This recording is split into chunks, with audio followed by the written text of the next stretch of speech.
주시면서 인사하겠습니다. 보고 싶어 죽을 뻔했습니다. 우리 다시 한번 인사합시다.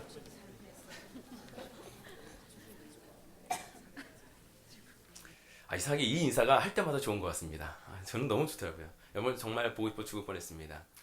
오늘 이 시간 저는 특별히 뜨거움을 회복하라 라는 제목으로 같이 하나님의 은혜를 나누겠습니다. 말씀을 전하기 우리 다시 한번 우리 서로 앞뒤로도 인사합시다. 꼭 인사할 때 스크저러 이러시는 분이 있으십니다. 인사할 때는 서로를 바라보고 얼굴을 마주치고 가능하면 눈을 마주치며 인사했으면 좋겠습니다. 우리 오늘 말씀 제목을 기억하면서 같이 인사합시다. 우리 뜨겁게 신앙생활 합시다. 이렇게 인사합시다. 뜨겁게 신앙생활 합시다. 간절히 소원합니다. 서로 인사하는 가운데 눈을 마주칠 때 그 눈 속에서 빛나는 불꽃이 보였으면 좋겠습니다. 오늘 누가복음 24장 말씀을 통해서 같이 하나님의 은혜를 나눌 텐데요. 이 말씀은 우리가 너무나도 잘 아는 엠마오 도상에서 예수를 만난 그 두 제자에 대한 사건입니다.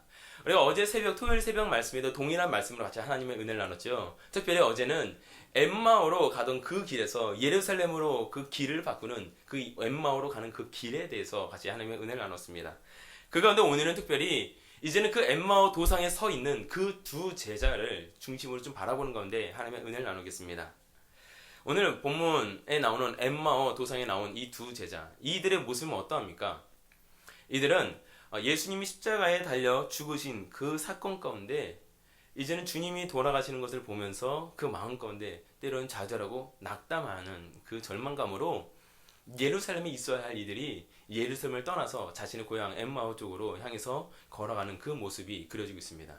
그들의 모습은 어떠한 모습이었을까요? 예수님을 바라보면서 그래, 예수님은 정말 대단한 분이시지. 그 예수님이 우리를 뭔가 구원하실 것 같아 라는 기대감을 가지고 예수님을 따라다녔습니다. 자그마치 3년 동안 예수님과 함께 따라다니며 먹고 자고 마시며 또한 주님께서 놀라운 기적을 일으키는 것들을 보고 살았습니다. 정말 그 마음에 기대감이 있겠죠. 그리고 이제는 드디어 예루살렘에 입성하게 됩니다. 그래, 드디어 예루살렘에 들어가는구나. 예루살렘에 들어가서는 드디어 이제 주님께서 뭔가 역사를 이루실 거야. 그래, 이곳에서 저 싹업 빠진 종교 주제를 뒤엎으시고 우리 정말 어려운 가운데 있는 이스라엘 백성들을 구원하실 거야. 그래, 주님이 드디어 이제 거사를 이루실 거야. 마음에 아마 기대감이 있었을 것입니다. 그런데 그 주님께서는 나의 기대와는 다르게 예루살렘에 들어가셔서 말씀을 전하시다가 갑자기 붙잡히게 됩니다. 그리고 아무런 반항도 아무런 어떤 변명도 하지 않으시고 그 십자가의 모진 고난을 다 당하시고 거기서 숨을 거두셨습니다. 이 제자들의 엠마오로 돌아가는 발걸음은 어땠을까요? 그 예수님을 누가 잡아 죽였습니까? 유대인들의 종교 지도자라고 하는 사람들이 말도 안 되는 이유를 가지고 예수님을 핍박하고 고소하고 그 이유로 예수님을 끝내는 십자가에 달아 죽게 만들었습니다. 자신들의 그 종교 지도자들이 이러한 일들을 하는 것을 보면서 마음가운데 절망이 됐겠죠. 이제는 예수를 믿는다는 그 이름 하나 때문에 내가 예수를 따라다녔다는 그 꼬리표 같은, 저 사람 예수를 따라다녔던 사람이야, 3년 동안 같이 다녔어 라는 그 꼬리표 같이 따라다니는 예수를 따라다닌 그 사람이라는 이유 때문에 혹시 나 또한 핍박을 받지 않을까, 나도 죽지 않을까 라는 그런 여러 가지 상황적인 상황 때문에 이들은 낙심하면서 아마 다시금 그래, 아니야, 내가 잘못 믿었구나 라고 절망하면서 엠마오로 가는 그 길 가운데 올랐을 것입니다. 이들의 그 발걸음은 굉장히 낙심되고 때론 절망 가운데 좌절하는 발걸음이었을 것입니다. 모든 희망이 물거품처럼 사라져버린 것 같은 그런 상황 가운데 있었을 것입니다. 도저히 이해하지 못했겠죠. 왜 어떻게 종교 지도자라는 사람이, 하나님의 말씀을 전한다는 사람이 왜 이런 일을 벌였을까 이해하지 못했겠죠. 도대체 무엇이 하나님을 믿는 신앙이며 도대체 무엇이 이웃을 사랑하는 것이냐고, 무엇이 애국이냐고, 그 안에 원망과 동시에 또 아무것도 하지 못하는 자기 자신의 무력함을 바라보면서 힘없이 예루살렘에 빠져나가는 그 나약하고 초라한 아마 그 발걸음이 이 엠마오로 가는 두 제자의 발걸음이었습니다. 그러나 그들은 이제 부활하신 주님을 만나게 되었습니다. 예수님을 만나게 되니까 그들 마음가운데 다시금 마음이 뜨거워지는 것을 체험하게 되고 엠마오로 가는 발걸음에서 다시금 예루살렘으로 자신의 발걸음을 돌리게 됩니다. 그리고는 예수의 부활을 전하는 부활 그 증인으로서 멋진 인생을 살아가게 됩니다. 예수님께서는 누가복음 12장 49절에 이렇게 말씀하십니다. 우리 같이 한번 읽어보겠습니다. 다 같이 시작.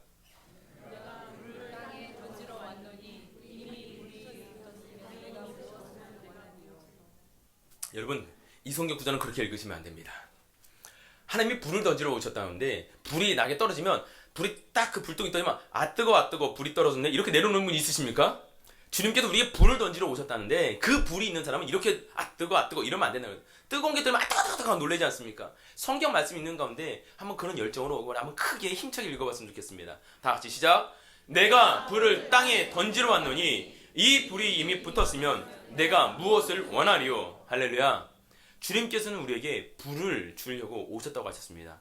오늘 예배 가운데 이 예배 드리시는 저와 여러분 안에 주님의 그 성령의 불이 온전히 임하는 시간 되기를 간절히 소원합니다.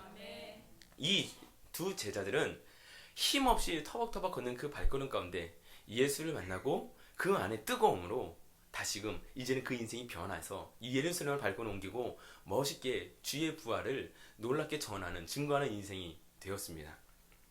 어떻게 이 두 제자는 분명히 조금 전까지만 해도 낙심하고 절망하고 힘이 없이 터벅터벅 걸어가는 그 발걸음인데 어떻게 그의 발걸음이 변하게 되었을까요? 오늘 이 두 제자의 그 변화된 모습을 바라보면서 어떻게 우리도 그러면 뜨거워질 수 있는지에 대해서 함께 나누도록 하겠습니다. 우리가 어떻게 하면 은혜 받고 뜨겁게 우리도 신앙생활 할 수 있을까? 가장 먼저는 이것이 필요합니다. 주님을 가까이 모셔 드려야 하는 것이죠. 누가복음 24장 15절에 이렇게 나옵니다. 우리 같이 읽겠습니다. 그들이 서로 이야기하며 문의할 때에 예수께서 가까이 이르러 그들과 동행하시나 라고 기록합니다. 그들 마음까지 그들이 서로 이야기해 무슨 이야기를 합니까? 우리 말씀을 계속 보면은 그겁니다. 아니 어떻게 유대 지도자들이라는 사람들이 예수를 십자가에 못 박았지? 이런 일이 말도 돼? 말도 안 되잖아. 말도 안 돼. 가슴이 아파. 이거 너 속상해. 스스로 이렇게 막 원망하고 좌절하며 그 안에 답답한 것들을 막 이야기하겠죠. 계속해서 답답합니다. 말도 안 됩니다. 계속해서 항변하는 거예요. 이건 말도 안 되잖아. 이런 일 어떻게 가능해? 이건 말도 안 돼! 라고 말하지만 그들의 발걸음은 차마 예루살렘도 그런 얘기를 하지 못하고 엠마오로 가고 있다는 것이죠. 좌절 가운데 스스로 속상하고 아픈 것들을 이야기하는 것입니다. 아무 액션도 취하지 못한 채 스스로 계속해서 나약한 자기 모습 가운데 빠져드는 그런 이야기를 나누죠. 그때 누가 오시느냐? 예수께서 가까이 이르러. 내가 예수님께 갔나요? 예수님이 오시는 건가요? 예수님이 오셨습니다.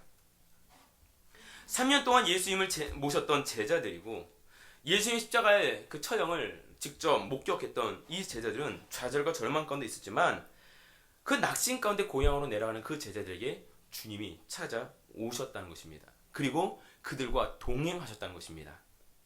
이것이 바로 은혜요 기적입니다. 내가 주님을 찾지 않았는데 주님께서 나에게 오시는 거예요. 내가 주님을 보지 않았는데 내가 걷는 그 길에 주님께서 나와 함께 걷고 계신 거예요. 오늘 이 자리가 주님을 만나는 자리가 되길 간절히 축복합니다. 그리고 여러분 한 분 한 분 매일매일의 삶 가운데 주님과 동행하는 삶이 되길 간절히 축복합니다. 세상 사람들은 우리의 사정과 형편에 따라서 달라집니다. 있을 때는 많이 나에게 웃으면서 다가오지만 때로는 그 있는 것들이 다 사라지면은 그 물질과 함께 또한 사람들도 사라지는 이들이 많이 있습니다. 그러나 분명한 것은 주님께서는 언제나 우리와 동행하여 주시는 바로 그 주님을 여러분 믿으시기 간절히 축복합니다.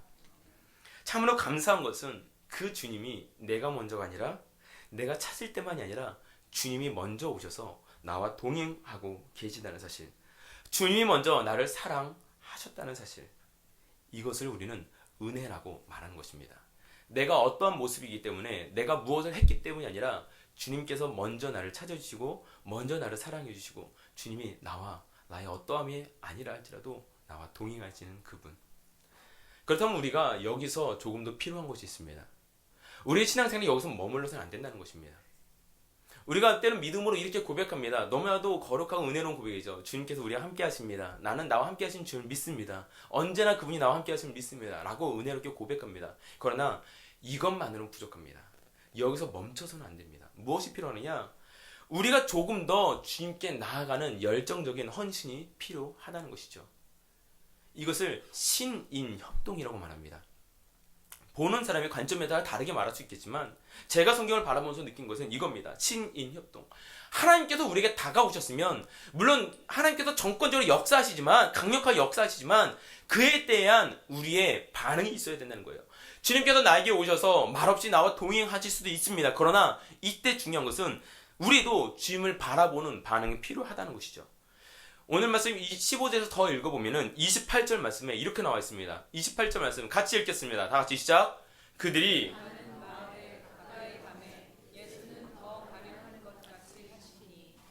내가 가는 엠마오로 가는 길에 주님께서 오셨습니다. 이 상황을 머릿속으로 떠올려 보자고요.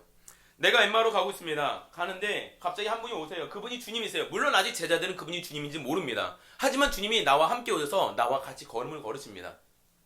28절 말씀에 보니까 그들이 가는 그 마을에 이제 두 제자가 목적지에 다 다른 거예요. 그런데 나와 동행하시는 그 주님은 더 가려고 하셨다는 거예요. 내가 가는 그곳에 주님이 오셔서 내가 가는 그 일에 딱 서는 게 아니라 주님께서는 그 주님의 길을 계속해서 가려는 거예요. 그럼 이때는 어떡합니까? 두 제자가 가만히 있었다면 안녕히 가세요 하고 주님은 계속 가셨을 거예요. 하나님께서 우리에게 다가오십니다. 주님이 먼저 나를 사랑하셨고요. 주님이 먼저 나를 만나 주셨습니다. 이때 우리도 반응이 필요하다는 거예요. 예수님은 더 가려고 하셨습니다. 이때 제자들은, 말씀의 은혜를 받은 제자들은 주님을 어떻게 하느냐? 강권하여 이르되, 한 절을 더 보면 강권하여 이르되 해서 주님을 자신의 집으로 모셔드리게 됩니다. 예수님을 강권적으로 모셔다가 자기 집에 유하게 했죠. 그리고 주님께 식사를 대접하고 주님과 더 이야기를 나누기 원해서 주님과 식탁에 앉게 됩니다. 그렇게 하나님 일에, 하나님의 말씀을 깨닫는 일에 열정적으로 매달린 이들이 바로 이 제자들의 모습이었다는 것이죠. 때로는 낙심하고 낭망할 수 있습니다. 좌절할 수 있습니다. 그러나 우리에게 중요한 것은 좌절이 되는 그 상황에도 다시금 주님을 바라보고 다시금 주님께 매달리고자 하는 그 열정이 저와 여러분 안에 있어야 한다는 것이죠.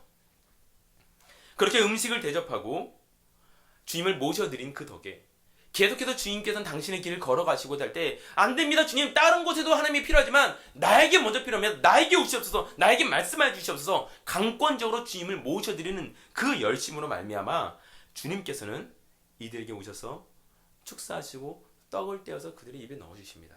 그리고 말씀하십니다. 그 가운데 그들의 신앙의 눈이 열렸다라고 성경은 말하고 있습니다. 내가 신앙생활을 하지만 내 가슴이 더 이상 뜨거워지지 않는 분들이 있습니까?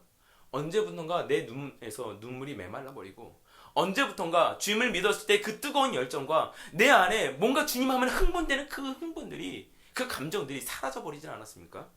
왜 그렇죠? 이유는 당연해요. 주님과 만났던 적이 워낙 옛날이기 때문에 그래요. 몸이 멀어지면 마음도 멀어진다 그러잖아요. 우리가 말씀을 전혀 보지 않으니까 주님을 향한 뜨거움이 내 안에 사라져 버립니다. 일주일에 단 한 번 이렇게 나와서 예배 드리는 것만으로는 부족하는 거예요. 물론 일주일에 단 한 번 나와서 예배 드리고 하나님 말씀 듣고 아멘 하고 주님 믿습니다 하면은 물론 구원 받습니다. 그러나 이것에서 끝나는 것은 엠마오 도상에 있는 그 두 제자에게 예수님이 찾아오셔서 그분은 네 주님 믿어요 아멘 하고 나는 구원 받습니다 하는 거기서 멈추는 것과 동일하다는 거예요. 우리가 더 나아가서 하나님 말씀에 예수를 강권하여 모셔다 드리고 주의 말씀을 듣고 주님을 만나고자 하는 그 강권함, 그 열심이 우리에게 있어야 한다는 거예요. 그때 우리의 영이 열려서 주님을 바라보게 되고 우리 가슴 가운데 뜨거워지는 하나님의 은혜가 있게 되는 줄을 믿습니다. 기왕 여러분 신앙생활 하시는 거 뜨겁게 믿으시길 간절히 축복합니다. 우리 서로 인사합시다. 기왕 믿는 거 잘 믿읍시다.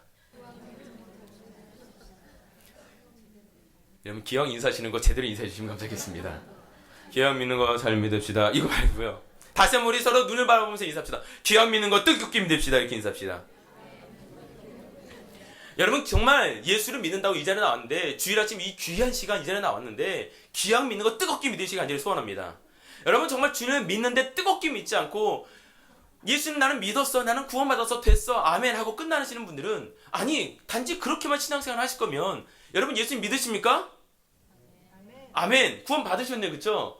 여기서만 끝나실 분들은 저는 예수님 믿습니다, 구원 받습니다, 주님 이곳으로 임하소서, 나이스 샷, 할렐루야, 이거와 뭐가 다르냐는 거예요. 신앙생활이 나는 예수를 믿습니다, 나는 구원받았습니다, 나는 좋아요, 아멘, 땡큐 하고 가는 것과 예수 믿으니까 나는 구원받았습니다 하고 오늘은 사업상, 때로는 한국에서 사람들이 오셨으니까 오늘은 중요하네요, 죄송합니다, 골프 한 게임 치면서 아멘 할렐루야 하는 것과 뭐가 다르냐고요. 다를 바가 없다는 거예요. 신앙생활에서 중요한 것은 예수 믿고 당장 내가 죽어서 구원 가는 그거 하나가 아니라 매일매일의 삶 가운데 하나님의 능력을 경험하고 하나님의 역사를 체험하는 그것이 진정한 신앙생활인 줄 믿습니다. 여러분 기왕 신앙생활 하실 거 진짜 뜨겁게 믿고 예수 그리스도의 능력을 체험하는 귀한 신앙생활 되길 다시 한번 축복합니다. 다시 한번 인사하자고요. 기억 있는 거 뜨겁게 믿읍시다. 우리 서로 앞뒤로도 인사하면 이렇게 인사합시다. 가끔 차가울 때도 있는데 뜨겁게 믿으시기 바랍니다. 여러분, 우리가 신앙생활에 때로는 냉랭해질 때가 있어요. 차가워져요. 예배 나오는데 왠지 감격이 안 돼요. 막 앞에서는 막 손 들고 막 할렐루야 막 찬양하는데 나한테는 은혜가 안 돼요. 그럴 수 있어요.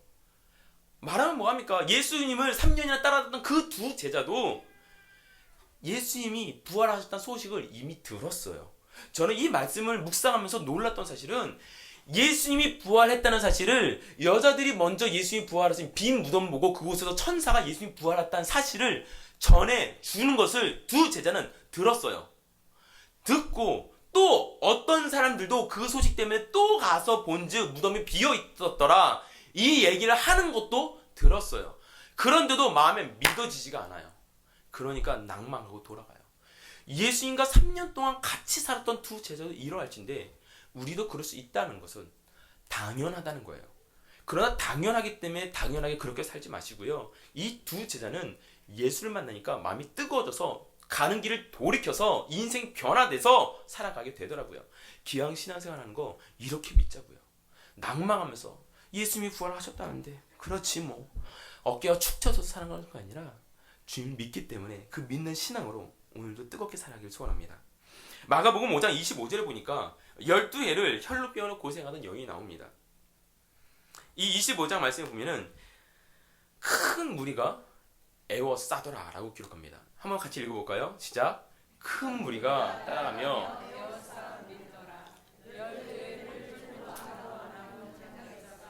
예수님을 그 놀라운 능력들을 바라보니까 그 소문 때문에 사람들이 막 몰려드는 거예요. 그래서 큰 무리가 예수님이 갈 때마다 그 무리가 같이 따라다니는 거예요. 따라다니면서 있는데 그때 그것을 본 12해 동안 혈루증을 앓았던 이 여인이 등장합니다. 12회를 병을 갖고 있었기 때문에 아마 그 몸은 말할 수 없을 만큼 쇠약했을 거예요. 그 큰 무리를 헤집고 나갈 만한 힘이 없을 거예요. 여자의 몸은 그때 그러냐는 거죠. 제가 그 90년대 그 고등학교 시절에 그쵸 저는 90년대에 고등학교를 다녔습니다. 여러분 이 자리에 아마 90년대 태어나실 분도 있다는 거. 90년대 제가 고등학교 다닐 때 그 시절 한국에서 한국의 기독교 그 찬양 문화를 선두했던 그룹이 있습니다. 어떤 팀이냐? 올레이션스 경배와 찬양팀이었어요. 그 하스테반 선교사님이 이끄시는 그 온누리 교회에서 그 찬양팀들이 막 주랑주랑 한복 같은 그런 드레스를 입고서 피리링 돌면서 막 무용을 하면서 예배를 드는데 그 문화가 한국을 막 휩쓸어가기 시작했습니다. 그때 저도 고등학교 때 막 그 고등학교 때 같이 신앙생활하던 친구들과 함께 매주 서빙고역까지 가서 한 2시간은 걸려서 거기에 가서 전철을 타고서 예배를 드리고 왔습니다. 그때 그 이름도 찬란하고 유명하신 하스타만 선교사님께서 복음을 전하시는데 솔직히 지금 생각해도 보면 별 복음이 아니었어요. 제가 생각할 때 복음은 뭐냐? 그분은 언제나 아들아 허스키 보이스로 아들아 뭐 이렇게 말씀하세요. 그리고 말씀을 나누세요. 제가 그 복음이 별 말씀이 아니었다는 얘기는 저한테 들려지는 말씀이 별로 없었다는 거예요. 그런데 그때 고등학생이었던 제 안에 신기해 보이고 나도 뭔가 경험해보고 싶었던 것이 있었는데 뭐냐? 말씀이 다 마치고 물론 그 말씀이 아멘 아멘 하지만 뭔 소리인지 저는 잘 이해하지 못한 것도 있고 잘 받아들이지 못했죠. 그런데 예배가 마치고 하스만 선교사님이 축복하며 안수기 들려주신 거예요. 아마 거기 모르긴 몰라도 한 2,000명 정도는 모였던 것 같아요. 젊은 사람들이 중고등학생부터 청년들, 뭐 장년들 다 모여서 하는데 예배가 끝나고 기도하겠습니다. 주야! 하는데 갑자기 목사님이 선교사님이 내려오셔서 막 안수하고 가시는 거예요. 한번 저는 중기층에서 이렇게 보는데 사람들이 빽빽하게 돼서 안수 받으려고 막 주여! 고개 내밀고 이렇게 기도하는 거예요. 주여! 나도! 그래서 그걸 보다가 나도 한번 저 기도 받고 싶은 거예요. 그래서 큰맘 먹고 기도하겠습니다 하자마자 이 친구도 무리하게 뛰어가서 한 번은 사람들 막 해치고 지났습니다. 어찌나 그 사람들이 많은지 못 해치겠어요. 정말 많아요. 그래서 정말 여기서 선교사님이 계시면 내려가면서 사람들을 뚫고 가면서 안수 기도해 주시면은 사람들이 막 픽픽 쓰러지는 사람들이 있고 막 갑자기 방언이 터지고 막 난리가 납니다. 그래서 나도 저거 한번 받아봐야지 하고 막 사람들이 해치고 나는데 한 저쯤까지 제가 간신히 온 거예요. 그래서 선교사님이 저를 향해서 오시는 거예요. 아멘 할렐루야, 드디어 나도 저 기도를 받는다. 그래, 저 기도를 받으면 어떻게 되는 거지? 나 환상을 보게 되나? 막 뜨거운 머리 가지고 갑자기 뜨겁나? 아니면 갑자기 나도 쓰러지나? 막 별별 생각하면서 막 나도 뭔가를 경험하기 위해서 막 갔어요. 근데 아니나 다를까 선교사님 막 기도하고 오시다가 분명히 내 앞에 한 사람까지 기도하셨는데 갑자기 얘를 기도하고 얘를 찢고 옆으로 가시는 거예요. 어찌나 가슴이 아프던지요. 그로부터 2번을 더 그렇게 뛰어내려갔는데 선교사님 이상하게 제 앞을 피해 가시더라고요. 근데 놀라운 거, 그 안수를 받아서 변화되거나 노는 게 아니라 어쨌든 동기는 좀 다른 것이라 할지라도 그것에 뭔가 내가 은혜가 되니까 계속해서 매주 그 예배를 참여하게 되고 거기서 뜨겁게 찬양하고 잘 이해가 안 돼도 그 말씀을 듣게 되니까 어느 순간 그 말씀이 내 안에 믿어지는 역사가 있게 되고, 그래서 그곳에서 내가 기도하고 무릎 꿇고 하는 게 기도하는 건데 하나님께서 저를 만지시고 내 안에 뜨거워지는 걸 느껴서 하나님, 그래요 하나님, 저 이 길 걸어가겠습니다. 하나님께 서원하고 인격적으로 나를 만지신 하나님을 경험하게 됐어요. 중요한 것은 누가 안수하고 어떤 역사가 일어나고 보는 것으로 여러분 신앙생활은 만족하지 않기를 간절히 축복합니다. 신앙생활하면서 물론 우리 담임 목사님께서 기도하실 때 전에도 보니까 그 특별 새벽 기도하실 때 목사님께서 금식하며 기도하시니까 거기서 쓰러지시는 분 있고 그러시더라고요. 그러나 그것을 취하지 말자는 거예요. 본질은 예수 그리스도의 그 복음의 메시지 말씀이지 내가 쓰러지고 방언을 하고 신령한 것을 보는 신비한 그 무엇이 아니라는 거예요. 말씀이 내 안에 올 때 그 열정으로 하나님께 나아갔던 그 열정을 보시고 하나님은 저에게 은혜를 허락하셨더라고요. 12의 혈루증을 앓았던 이 여인이 그 큰 무리를 어떻게 뚫었을까요? 저는 이해하지 못하겠어요. 고등학교 한참 그 시절에 힘도 막 넘쳐나는 그 시절에 사람들 뚫고 가려니까 그 앞을 못 가겠더라고요. 그런데 어떻게 12회를 혈루증을 앓았던 그 여인이 큰 무리가 에워쌌더라 라는 그 예수님을 사람을 해치고 그 자리까지 갔냐고요. 이것은 보통 열심이 아니라는 거예요. 그만큼 사모했다는 증거입니다. 예수 앞에 나아갔더라 라는 것은 그래 예수 앞에 나와야지, 그래 예수를 만져야지, 이게 아니라 그 상황을 머릿속에 떠올려 볼 때 그거는 목숨을 걸고 나간 거예요. 자칫하다 거기서 넘어지면은 이 병약한 여인은 자칫한 군중의 발에 밟혀서 죽을 수도 있는 상황도 될 수도 있는 거예요. 그런데도 불구하고 주님께 나갔다는 것, 그만큼 주님을 사모했다는 것이죠. 그래서 주님의 옷자락을 만질 때 병이 나아가게 됩니다. 그 열심이, 그 열정이 하나님을 향한 그 강권적인 역사가 주님을 만나게 됐습니다. 오늘 엠마오로 가던 그 제자가 예수를 만나게 되니까 예수를 강권적으로 모셔드리더라. 그러니까 그 인생이 변화되게 되었다는 것이죠. 우리 인생이 변화되기 원합니다. 우리 인생이 주님을 만나는 가운데 정말 귀한 능력 있는 신앙생활을 하기 원합니다. 그러기 원해서는 강권적으로 주님을 모셔드리는 그 열심이 저 여러분 가운데 있기를 간절히 축원드립니다. 엘리야 선지자도 열왕기상 18장 말씀에 보니까 18장 30절에 불로써 하나님의 응답을 받습니다. 그리고 바알과 아스라의 목상을 섬기는 선지자 850명을 죽일 때도 어떻게 했느냐? 같이 한번 읽어보겠습니다. 다 같이 시작. 엘리야가 모든 백성을 향하여 이르되 그가 무너진 여호와의 제단을 순직하되. 엘리야가 이상하게 능력의 선지자잖아요. 능력의 선지자니까 그러면 이 말씀을 생략해도 돼요. 제단을 수축해놓고 하나님 불로 임하여 주시옵소서 하면 역사하실 거예요. 그런데 엘리야 선지자는 그렇게 하지 않고 그 전에 한 가지 절차를 추가했어요. 뭐냐? 모든 백성을 향하여 이르되 내게로 가까이 오라는 거예요. 불도 가까이 쪼이면 따뜻한 거예요. 한겨울에 추워가지고 불을 막 쬐면서, 물론 여기는 한겨울에도 덥죠. 네, 한겨울에 추워서 불을 막 핍니다. 모닥불을 피는데 추워 하면서 모닥불을 멀어지는 사람 있나요? 모닥불로 가까이 가면 그 따뜻한 걸 경험하는 거예요. 신앙생활 할 때도 하나님의 역사가 일어나는 그 현장에 엘리야는 나는 선지자니까 그 역사를 일으키는 걸 당연하지만 여기서 멈추지 않고 이스라엘 백성들이, 하나님의 사람들이 이 역사를 가까이서 경험하기를 원했던 거예요. 하나님을 가까이서 알기를 원했던 것입니다. 그래서 내게로 가까이 오라 하매 백성이 다 그에게 가까이 가더니 그때 여호와의 제단을 수축하고 하나님의 불이 내려오게 됩니다. 여러분, 주의 제단으로 가까이 가까이 오는 여러분 되기를 간절히 소원합니다. 주의 제단으로 가까이 왔다는 것은 주님과 가까이 갔다는 것이에요. 여러분 주님께 더 가까이 가길 바랍니다. 조금 더 가까이 가길 바랍니다. 우리 다시 한번 인사합시다. 주님께 가까이 갑시다. 저한테 인사하지 마시고요. 옆에 계신 분과 인사는 서로 옆에 계신 분과 인사하는 겁니다. 주님께 가까이 갑시다. 다시 한번 인사합시다. 조금 멀어질 때 있는데 다시 가까워지기 바랍니다. 믿음으로 순종하며 계속해서 인사해 주시는 우리 집사님 감사합니다. 더 큰 하나님의 있기를 간절히 축복합니다. 여러분 우리가 주님께 가까이 갈 때 우리의 신앙은 뜨거워지게 됩니다. 하나님의 역사를 경험하게 되죠. 두 번째 우리가 어떻게 뜨거워지게 되느냐, 말씀으로 인해서 뜨거워지게 됩니다. 이 두 제자가 단지 주님을 만났기 때문에 뜨거워진 게 아니에요. 그랬으면은 주께서 가까이 오심에 그들과 동행하더니 이때 이미 뜨거 이 역사가 있어야 되는 거예요. 그냥 주님이 왔다는 것 자체, 교회에 왔다는 것 자체만으로는 끝나서는 안 된다는 거예요. 말씀을 자세히 보면 주님께서 이들에게 가까이 오시고 동행하실 때까지는 뜨거움이 없어요. 그러나 언제 뜨거워지나 주님이 말씀을 풀어주실 때 그들의 마음에 뜨거움이 있었다는 것이에요. 누가복음 24장 32절 말씀 같이 보겠습니다. 같이 읽겠습니다. 시작. 그들이 서로 말하되 길에서 우리에게 말씀하시고 우리에게 성경을 풀어주실 때에 우리 속에서 마음이 뜨겁지 아니하더냐. 하나님의 말씀이 풀어지니까 내 마음이 뜨거워지던 것을 느꼈다는 거예요. 그냥 나 교회 안에 앉아서 열심히 핸드폰을 하고 있구나. 갑자기 카톡으로 집사님 오늘 점심 식사 뭐야? 오늘 빵이야. 에이 왜 빵이야? 지난주에 밥이었잖아. 알았어 밥할게. 할렐루야 아멘 고마워. 이러고 있으면 은혜가 안 된다는 거예요.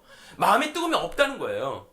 예배를 마치고 같이 딱 해서 찬양 막 할렐루야 막 오페라를 하고 막 아무리 훌륭한 찬양하고서 아멘 할렐루야 하고 성가대 앉아서 오늘 집사님 왜 틀렸어? 왜 틀렸냐고. 이러면 은혜가 안 된다는 거예요. 그렇죠? 예배 가운데 할렐루야 주의 영광 저희 집사님 삑살이 났다 이러고 있으면 예배가 안 된다는 거예요. 꼭 예배 때 그런 얘기 너무 많이 들어요. 그 주보 오타 검증위원회라고 말씀 시간에 계속 오타만 찾는 거예요. 여러분 저는 믿음으로 확신하며 이 시간 예언합니다. 예배 시간에 오타 점검하시는 분들은 절대 은혜 못 받아요. 이건 100% 확신한 거예요. 왜냐? 하나님의 놀라운 은혜와 역사는 말씀으로 인해서 오기 때문에 말씀을 보지 않고 주보 오타를 점검하거나 왜 삑살이 났어? 이 삑살만 잡고 있으면 그 하나님의 역사를 경험하지 못하게 됩니다. 이 엠마오상에 있는 두 제자는 길에서 우리에게 말씀하시고 우리에게 성경을 풀어주실 때에 우리 속에서 마음이 뜨겁지 아니하더냐.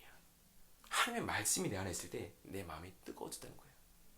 그래서 주님은 말씀하십니다. 25절에서 이르시되 미련하고 선지자들이 말한 모든 것을 마음에 더디 믿는 자들이여 말합니다. 더디 믿던 그들이었는데 예수님께서 길에서 성경을 풀어주시니까 마음이 뜨거워지고 믿게 되었다는 것입니다. 이것이 바로 은혜입니다. 여러분 간절히 축복합니다. 말씀이 믿어지는 은혜가 있기를 간절히 축복합니다. 말씀이 믿어지는 은혜가 있기를 간절히 축복합니다. 첫 번째 말씀드렸습니다. 하나님을 예수님을 만나야지 주님께 가까이 가야지 내가 뜨거워질 기회가 오는 것입니다. 두 번째, 말씀을 가까이 할 때 나는 뜨거워질 수 있습니다. 그러면 어떻게 하면 말씀을 가까이 할 수 있겠습니까? 예배 가운데 말씀을 듣는 가운데 그 말씀을 듣고 좋았어. 많은 분들이 얘기합니다. 목사님 수고하셨어요. 2부 예배 있으니까 그래 목사님 수고하세요. 오늘 말씀 좋았어요. 네 수고하세요. 저는 이 말씀이 때로는 감사하기도 하지만 때로는 마음의 부딪힘으로 오기도 합니다. 좋았어요. 수고했어요. 수고하세요. 이 말은 나랑 상관없다는 얘기로 때로는 그렇게 말하고 있는 건 아닙니까? 여러분 우스갯소리처럼 지나가면서 인사하는 그 인사 가운데 혹시 여러분의 마음이 그 안에 있지는 않느냐고요. 말씀은 목사님이 주면서 목사님이 하시는 거니까. 나는 한번 듣고 가면 내 할 일은 다 했으니까. 혹시 이건 아니에요? 여러분 말씀 앞에 가까이 가셔서 말씀을 들으시고 말씀이 여러분 안에 들어오셔서 여러분의 삶을 주장해 나가는 그런 역사가 있기를 간절히 소원합니다. 그러기 위해서는 말씀을 봐야 해요. 우리가 열린도서관에서 이제 또 10월 큐티책이 도착했습니다. 그래서 판매한다고 우리가 광고를 했죠. 여러분 한 달 전쯤인가요? 갑자기 그 인쇄 소리가 전화가 온 거예요. 교회로 따라라라 하는데 우리 김수교 집사님이 그 사무를 보시다가 전화를 받았죠. 여보세요. 근데 그 큐티책이 혹시 교회에 남느냐는 거예요. 그래서 교회 물론 큐티책이 판매하고 조금씩 몇 부씩은 남죠. 모자르게 사면 안 되잖아요. 다 사야 되니까. 뭐 필요하신 분은 보셔야 되는데 모자라서 못 팔아 이러면 안 되잖아요. 조금 여유 있게 저희가 삽니다. 그래서 여유 있죠. 조금 여유 있죠. 그래서 그분이 얘기하시는 거예요. 혹시 그 큐티체 다른 교회로 보내도 됩니까? 우리가 좀 더 좀 몇 권 빼고 보내도 되겠습니까? 묻더라고요. 그때 김수경 지사님이 너무 멋있게 안 돼요. 우리 이거 다 필요해요. 이거 다 주세요. 계속 보내주세요 하고 딱 전화를 끊으시더라고요. 저는 여러분 그 모습이 시간이 지나면서 제 뇌리에 계속 남는 거예요. 그러면서 생각되는 것이 멋있다는 생각이었어요. 왜요? 큐티잭이 다른 곳에서 필요하다는 얘기는 다른 곳에 그 큐티잭 한 사람이 있어서 다른 곳에 더 필요한 사람들이 많아진다는 거예요. 오늘 이 말씀을 묵상하는데 제가 왜 그 이야기, 그때 일이 생각나느냐? 여러분, 다른 곳에 그것이 필요한 것이 아니라 우리 교회 안에 더 큐티잭이 필요해요. 집사님 더 주문해 주세요. 나도 이걸 원해요. 라는 그런 일들이 우리 안에 일어나기를 다시 한번 축복합니다. 정말 축복합니다. 여러분, 하나님의 말씀은 나에게 임한 말씀이지 같은 이불을 덮고 사는 그 사람에게 내가 들은 말씀도 그 사람이 듣는 게 아니에요. 그렇기 때문에 부부간에 큐티책 2권을 사시기 바랍니다. 여러분, 왜 큐티책을 왜 이렇게 공유하십니까? 오늘은 월요일이니까 내가 보고, 수요일은 당신이 우리 큐티 모임 하니까 당신이 가져가. 좋아, 금요일은 내가 큐티 모임 하는 날이야. 내가 가져가. 여러분, 큐티책은 매일매일 집중해서 하나님의 말씀을 묵상하는 거예요. 내 아내에게 말씀하시는 것과 나에게 말씀하는 것이 있는데 이것은 공유할 수 없다는 거예요. 말하면 뭐합니까? 그 시어머니가 있는데 시어머니가 그 건강이 안 좋으니까 그 검사하려고 병원에 갔답니다. 그 병원에 가서 이제 소변을 받아오라는 거예요. 그래서 시어머니가 할머니가 그 이게 연세가 워낙 많아지니까 마침 집에서 소변을 놓고 왔는데 또 이거 소변을 받아오니까 이게 너무 힘든 거예요. 그래서 화장실에다 화장대를 붙잡고 힘들게 하는데 이게 왜 안 나와? 물 한 병 다 마시고 그러다 간신히 소변을 받아가지고 그 같이 병원에 온 며느리에게 줬습니다. 며느라 이거 제가 검사실에 갖다 줘. 나 힘들어서 여기서 좀 쉬어야겠다. 그 며느리가 그 소변을 받았습니다. 아니나 다를까 그 소변을 가다가 하필이면 옆에 나오는 사람이 부딪혀가지고 그 귀한 소변을 엎질렀다는 거 아니겠어요? 그래가지고 그 시어머니가 무서워가지고 이거 어떻게 하지 한참 고민하다가 어쨌든 그 소변을 갖다 줬습니다. 무슨 일이 일어났습니까? 갑자기 시간이 지나서 그 할머니를 오라는 거예요. 그러면서 그 검사원이 이렇게 얘기가 되죠. 축하드립니다. 임신입니다. 무슨 일이에요? 그 소변을 엎질러 버리니까 어떨까 이거 시어머니가 혼날 텐데 하고 고민하다가 며느리가 자기 소변 받아다 준 거예요. 그러다 보니까 자기가 임신이라는 거예요. 그러니까 할머니가 임신이라고 축하한다는 것이죠. 무엇을 얘기하고 싶으냐? 여러분, 남이 대신해 줄 게 있고 내가 해야 될 게 있다는 거예요. 같이 예배를 나오더라도 은혜는 내가 받아야 합니다. 은혜를 내가 받기 위해서는 말씀은 내가 봐야 합니다. 아멘이십니까? 큐티책 2권 사시기 바랍니다. 누가 그러셨는데 큐티책 사라고 강조하면 안 된다고. 여러분, 저는 책 사라고 광고하는 게 아닙니다. 말씀을 묵상하는 것이죠. 여러분 정말 말씀 묵상하고 있으십니까? 여러분 속회를 소중히 여기시기 바랍니다. 속회 안에서 말씀 나누지 세상 일을 나누십니까?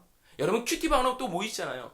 열심히 모이시기 바랍니다. 큐티방에서 하나님의 말씀을 묵상하고 은혜를 나누시는 그 모임들, 하나님의 말씀을 가까이 하고 가자는 몸부림이 여러분 안에 있을 때 그 몸부림을 통해서 하나님은 불로 여러분의 삶 가운데 역사할 줄 믿습니다.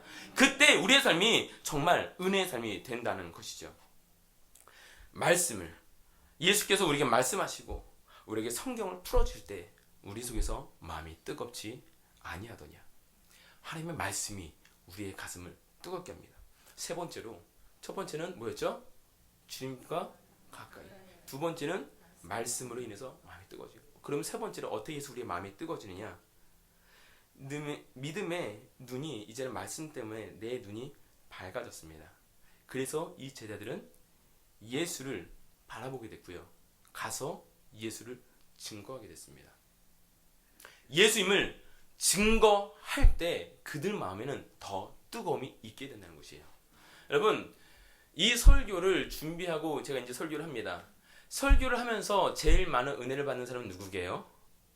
저예요. 왜요? 제가 말씀을 보고 제가 말씀을 준비하고 제가 묵상했기 때문에 누구보다도 더 이 말씀에서 깊이 있게 바라본다는 것이죠. 그리고 제가 설교를 하죠. 물론 듣는 여러분도 은혜가 되시겠지만 제가 하는 그 설교의 말이 돌아서 제 귀에도 저도 들어서 저도 은혜가 되는 거예요. 그래서 말씀을 들을 때, 말씀 가운데 매달릴 때 그때 하나님은 은혜가 되게 됩니다. 이때 놀라운 것, 제자들은 다시 예루살렘 성으로 돌아와서 예수의 그 부활을 증거합니다. 이미 사람들이 다 부활을 듣고서 여자들이 보니까 부활 그 무덤이 비어 있더라. 천사가 예수님 부활했다고 말씀하시더라. 그때 한쪽에서 그래 나도 가서 보니까 무덤이 비어 있더라 라고 얘기하는 그것을 두 제자는 들었지만 마음에 더딘 믿음으로 엠마오로 내려가고 있었습니다. 이 제자들이 예수를 만나고 예수의 말씀을 듣게 되니까 어떻게 되느냐, 이들의 발걸음이 그냥 신나서 오 아멘 예수님 부활하셨어 이게 아니라 다시 예루살렘으로 돌아가서 그래 나도 보았어 주님이 부활하셨더라 나를 만나주셨어 라고 말하더라는 것이에요. 예수를 믿는 사람의 그 마음의 뜨거움은 내가 정말 그렇다더라 아멘 하고 가만히 있는 것이 아니라 그럼 바로 영하 110도로 그냥 쫙 냉각이 되는 거예요. 내가 들은 말씀, 내가 본 말씀, 오늘 지금 하나 깨달아진 것이 있으면 그것 붙들고 가서 내가 이 말씀한테 이런 말씀이 있었어. 내가 이런 말씀을 들었어. 이것을 그대로 말하는 거예요. 말하는 가운데 또 그 말이 돌아서 내 귀에 들려 또 은혜가 되고요. 또 다시금 내 안에 뜨거워지고요. 또 다시금 그 불로 인해서 내가 일어나게 된다라는 것입니다. 누가복음 24장 28절 31절까지 말씀을 보면은 그들이 가면서 더 가를 때 주님을 강권하여 모시죠. 그리고 주님께서 오셔서 떡을 축복하시고 떼어서 그들에게 주셨습니다. 그때 그들이 주님인 줄 알아보고 그리고 마지막에 예수님을 알아보게 되니까 마지막 31절에 예수는 그들에게 보이지 아니하시는지라 라고 기록합니다. 한 페이지를 더 넘겨주시고요. 예수는 그들에게 보이지 아니하시는지라. 여러분 오늘 성경 말씀을 보면은 엠마오로 가던 그 두 제자는 이미 예수님 십자가에 달려 죽으셨습니다. 그리고 이미 주님이 부활하셨습니다. 이것이 사람들이 보고 증거하기 시작했어요. 똑같은 상황 그대로인데 엠마오로 가던 그 두 제자는 이것을 들어도 믿어지지가 않으니까 낙심하여 엠마오로 가고 있었습니다. 상황 똑같습니다. 사람들은 예수를 증거하고 있고요. 나는 믿어지지 않고 나에게 예수님이 없어요. 그리고서 엠마오로 가고 낙심하는 가운데 예수님이 찾아오셔서 내 안에 뜨거움이었어요. 그러나 여기서 우리가 기억할 것, 예수는 이미 눈이 밝아서 예수를 알아봤는데 예수는 그들에게 보이지 아니하는지라. 예수를 만나기 직전, 마음이 뜨거워지기 직전 상황으로 다시 돌아간 거예요. 다시 예수님인지 알고 주님 하고 보니까 주님이 사라졌어요. 눈에 보이지 않아요. 상황은 예수를 전하던 사람, 예수님이 십자가에 돌려 죽으시고 나를 핍박하던 사람들이 유대 지도자들은 그대로 남아있고 지금 내가 예수님과 함께 없는 그 순간 그 모습에서 내가 뜨거워졌는데 다시 보니까 주님이 사라졌어요. 보이지 않아요. 상황은 똑같아요. 그러나 달라진 것이 단 하나 있어요. 뭐가 남았냐? 그 안에 뜨거움이 남았다는 거예요. 그 안에 주로 인한 불이 내 안에 남아있다는 거예요. 그러니까 제자들의 발걸음을 돌려서 예루살렘에 다시 들어갑니다. 그래 나도 보았어. 나도 주님을 보았어. 이때 상황은 똑같습니다. 유대 지도자들이 예수님을 죽였습니다. 그리고 이제 예수님을 죽였으니까 혈안이 돼서 나머지 잔당들 처리하러 예수 믿는다는 사람을 찾아서 쫓아다니고 그들을 고문하기 시작하고 협박하기 시작하고 때로는 잡아 죽이기도 합니다. 동일한 상황인데 두 제자는 낙심하여 가다가 다시 뜨거움으로 돌아가게 됐다는 것이죠. 그 삶이 어떻게 변하게 돼요? 예수를 만나고 말씀을 듣고 뜨거워지고 여기서 멈추지 마시고요. 그 뜨거움을 그대로 표현하시기 바랍니다. 내가 만난 주님을 오늘 말해야 한다는 것이죠. 오늘 여러분 안에 믿어지는 은혜가 있기를 간절히 소원합니다. 그리고 그 믿어지고 깨달아지는 은혜가 있으십니까? 제발 여러분 예배 마치고 다른 거 하지 마시고요. 그 은혜를 같이 나눴으면 좋겠습니다. 예배 가운데 그 믿어지는 은혜가 있고 그걸 나눌 때 그때 계속해서 말씀을 나누고 묵상하고 그 은혜들을 계속해서 나눌 때 그때 주님께서는 계속해서 나를 뜨겁게 나를 인도하시고 계속해서 그 뜨거운 말미암아 우리의 삶에 능력이 나타나는 인생이 된다는 것입니다. 분명히 예루살렘에서의 핍박이 무서워서 낙심이 돼서 떠났던 그 제자들인데 마음이 뜨거워진 제자들은 다시 부활하신 주님을 내가 보았다고 증거하며 예루살렘으로 들어가게 됩니다. 이것이 바로 살아있는 신앙입니다. 살아있는 신앙은 내 입에서 예수의 그 부활의 증거가 고백되어지게 되어 있습니다. 살아있는 신앙은 입으로만 말하는 것이 아니라 내 얼굴로 예수 그리스도가 살아나셨다는 그 복음이 내 얼굴로 드러나게 되어 있습니다. 여러분 주님께서 나와 함께 하시면 낙심이 될까요? 물론 낙심이 될 때가 있죠. 그러나 다시 주님이 바라봐지고 다시 주님이 믿어지면 그 낙심에서 다시 예루살렘을 돌아가는 그 제자들의 발걸음처럼 언제나 기쁨이 넘치는 발걸음이 된다는 것이죠. 누가복음 24장 33절 35절에 보니까 이렇게 나옵니다. 그때로 일어나 예루살렘에 돌아가 보니 두 사람도 길에서 된 일과 예수께서 떡을 떼심으로 자기에게 알려주신 것을 말하더라. 마음이 뜨거워지니까 엠마오로 가던 바로 그 길에서 가만히 있을 수가 없게 된 거예요. 마음이 뜨거워진 사람은 무언가를 하게 되어 있어요. 아까 시작에서 말씀드린 것처럼 내 손등에 불똥이 하나 똑 떨어지면 아 뜨겁네 어떡하지 식어라 이런 사람은 없다라는 거예요. 불똥이 떨리면 아 뜨거 하고 잽싸게 움직이는 것처럼 내 안에 가슴 속에 그 뜨거운 불이 들어오니까 가만히 있을 수가 없어서 예루살렘에 들어가서 말하더라. 내 안에 주님을 향한 온전한 뜨거움이 있으면 그것 때문에 가만히 있을 수가 없어서 하나님이 아파하시는 이들을 내가 찾아가게 되고 위로하게 되고 격려하게 되고 더 하나님의 말씀을 묵상하고 거기에 재미가 들려서 더 말씀을 묵상하게 되는 것입니다. 중요한 것은 지금 내가 어떠한 길 가운데 있느냐. 엠마오 도상으로 가는 그 제자들처럼 낙심하고 슬픔 가운데 나를 힘들게 하는 그 핍박이 있는 그 상황이 중요한 것이 아니라 그 상황 가운데 있는 내 중심에 내 안에 불이 있느냐 없느냐, 내가 정말 뜨거운 신앙을 가지고 있느냐 아니냐가 중요하다는 것입니다. 여러분 자신의 삶을 되돌아봤으면 좋겠습니다. 정말 여러분들은 살아있는 신앙을 가지고 계십니까? 정말 여러분의 신앙은, 여러분의 가슴은 지금 뜨거우십니까? 아니면은 냉랭하게 식어져 버린 그 가슴을 가지고 오늘도 와서 그래 신앙생활 원래 그렇지 뭐 다 뜨거워져도 사는 거야, 그래 난 구원 받았잖아, 이거에 머물러 있는 그러한 삶은 아니십니까? 간절히 축복합니다. 뜨거운 믿음은 그것이 바로 살아있는 믿음이요. 살아있는 믿음은 내 지금 처해 있는 환경과 상황이 아니라 그것을 극복하고 다시 예루살렘으로 돌아간 그 두 제자처럼 우리의 발걸음을 돌리는 것, 이것이 바로 살아있는 믿음입니다. 여러분 지난 한 주간의 여러분의 삶을 다시 되돌아보는 가운데 혹시 엠마오로 가는 그 제자의 발걸음과 같은 삶이었다면 오늘 이 시간 여러분 안에 성령의 그 뜨거움이 있으므로 말미암아 여러분의 발걸음을 주님께로 돌이키는 시간이 되길 간절히 소원합니다. 정말 그 돌이킴은 여러분의 삶 가운데 내가 이제 어떻게 하리라는 결단이 있어야 합니다. 우리 이 시간 같이 찬양하겠습니다. 주님 말씀하시면 내가 주님께 나아가겠습니다라고 우리 찬양하며 고백하는 건데, 그렇다면 여러분 어떻게 여러분의 발걸음을 돌리시겠습니까? 어떻게 주님을 믿는 그 살아있는 믿음을 여러분의 삶으로 살아가시겠습니까? 하나님의 말씀을 묵상하는 일이 내 삶과는 사라져 버리지는 않았습니까? 다시금 하나님께 뜨겁게 매달리는 그 열정이, 그 매달림이, 붙듦이 여러분의 삶에 사라지지 않았습니까? 어느 순간부터 말씀이 재미없어지지 않았습니까? 그렇다면 여러분 다시금 하나님께 찾아가고 매달리고 말씀을 묵상하고 그 안에 주님께서 나를 만져주시길 소원하며 갈망하며 기도해야 합니다. 우리 시간 찬양하시는 가운데 여러분 삶 가운데 최소한 한 가지 이상씩 결단함이 있으면 좋겠습니다. 다시 하나님의 말씀을 붙들리라, 내가 다시 내 안에 뜨거움을 회복하리라. 우리 찬양하고 하나님께 결단하며 기도하며 나가겠습니다.